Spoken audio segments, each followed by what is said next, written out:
안녕하세요. 학교 밖 당당한 청소년 신서연입니다. 올해 저는 18살이며 먼저 제 이야기를 하기 앞서 여러분께 한 질문을 드리려고 합니다. 최근 남을 위해 한 행동이 있다면 무엇이 떠오르시나요? 요즘 사람들은 개인주의적인 사회에서 이타적인 사람보다는 이기적인 사람이 되어가고 있습니다. 하루는 다이소에서 쇼핑을 하다 나만 잘되게 해주세요 라는 문구의 스티커를 보고 그런 문구가 추구하는 성향에 있어서 굉장히 실망스러움과 불편함을 느꼈습니다. 또한 트렌드 모니터 2020이란 책을 보면 2020년의 키워드는 외로움이었다고 합니다. 불편한 소통보다는 편한 단절을 택한 결과였습니다. 흔히들 이타적이면 당하고 이기적이어야지 살아난다고 하는데 저는 전혀 그렇지 않다고 생각합니다. 그렇다면 왜 그런지 제 이야기를 시작하겠습니다. 중학교 때 저는 공부 잘하는 것이 성공인 사립중학교에 들어갔습니다. 남들에게 뒤처지기 싫어 무작정 앞만 보고 달렸고 그렇게 모범생, 우등생이 되었습니다. 그런데 어느샌가부터 옆 친구들과 경쟁하며 저만 잘하면 된다는 저를 발견하고 회의감이 들기 시작했습니다. 옳은 것을 추구하며 가고 있는 게 맞는지 의문도 들었고요. 그렇게 생각에 생각을 거듭하다 작년 2020년 고등학교로 가지 않고 하바나 세계여행학교라는 대안학교로 진학을 합니다. 하고 싶은 것은 반드시 하자라는 의미를 담고 있으며 일 잘하는 학생, 예의 바른 학생, 함께 살기 좋은 학생이 이 학교의 인재상입니다. 이곳에서는 공부가 절대로 좋은 학생의 잣대가 아닙니다. 그러한 특징이 저를 그 학교로 이끌었죠. 14살부터 22살까지의 다양한 연령대 학생들과 10개월간 살며 휴대폰 소지를 절대 할 수가 없습니다. 이곳에서 10개월간 정말 열심히 지냈으며 많은 것을 배웠고 그중 가장 크게 배운 것 중 하나인 이타적인 사람의 모습에 대해 말하고자 합니다. 하바나는 협력을 해야만 살아남을 수 있는 학교입니다. 대표적으로 정산이란 시스템이 있는데 이는 팀을 이루어 일주일간 공부한 것과 생활한 것을 정리하여 돈을 버는 시스템입니다. 만약 한 명이라도 페널티를 많이 가져올 경우 전체가 손해를 보는 시기였기 때문에 비교적 잘하는 사람은 못하는 사람을 챙기게 되고 못하는 사람은 하기 싫어도 어쩔 수 없이 노력해야 했습니다.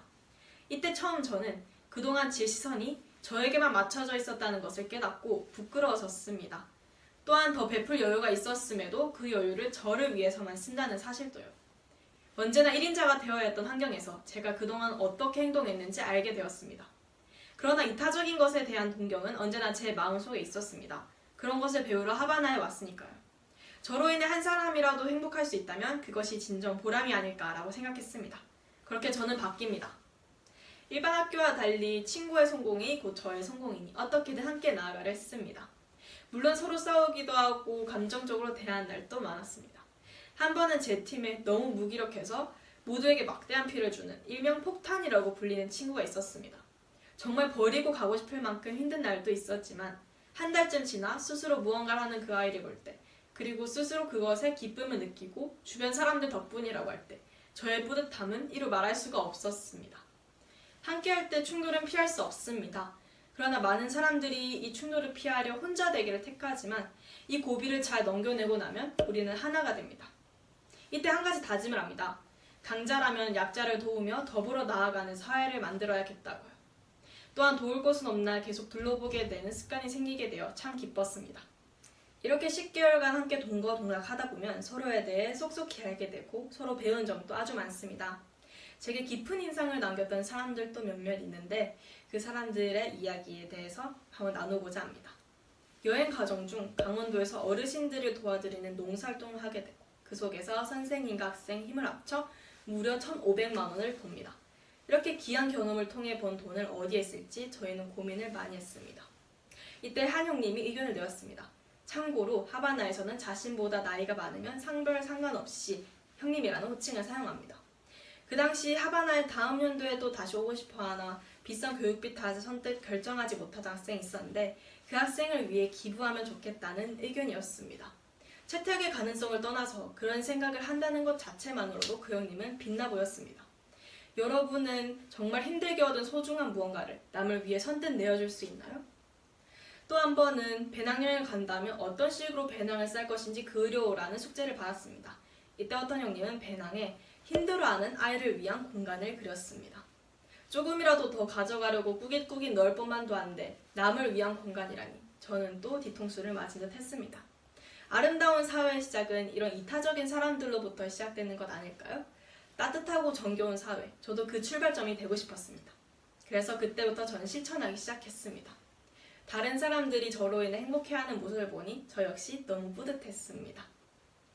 아직 부족하지만 다른 사람들에게 더욱 힘이 되는 존재가 되기 위해 지금 또 끊임없이 능력과 체력을 기르는 중입니다. 어쩌면 우리 모두는 스스로가 가장 잘나야 하는 경쟁하는 사회에 있기에 이기적으로 바뀐 것이 아닐까요? 제 친구도 그곳에선 각자의 학업이 너무 바빠 중요한 인간관계는 다 빼놓고 지낸다고 합니다. 만약 우리가 자라나는 환경이 협력해야 살 수 있고 서로의 힘이 서로에게 절실하다면 우리는 외로움으로 해체되지 않을 것입니다. 제가 존경하는 심리학자 아들러가 말하길 모든 고민과 걱정은 인간관계로부터 비롯된다고 합니다. 즉, 사람은 결코 혼자 살 수 없다는 말이죠. 행복한 삶을 살아가려면 반드시 남들과 더불어 사는 법을 알아야 합니다. 제가 작년 한 해 동안 겪었던 경험이 그렇게 말해주고 있습니다. 따뜻하고 정겨운 삶을 원하신다면 한번 주위를 둘러보세요. 그리고 이 세상을 함께 살아가는 모든 이를 위해 힘이 되어주세요. 그런 여유가 있다면 당신의 삶은 풍요로워질 것이라고 믿습니다.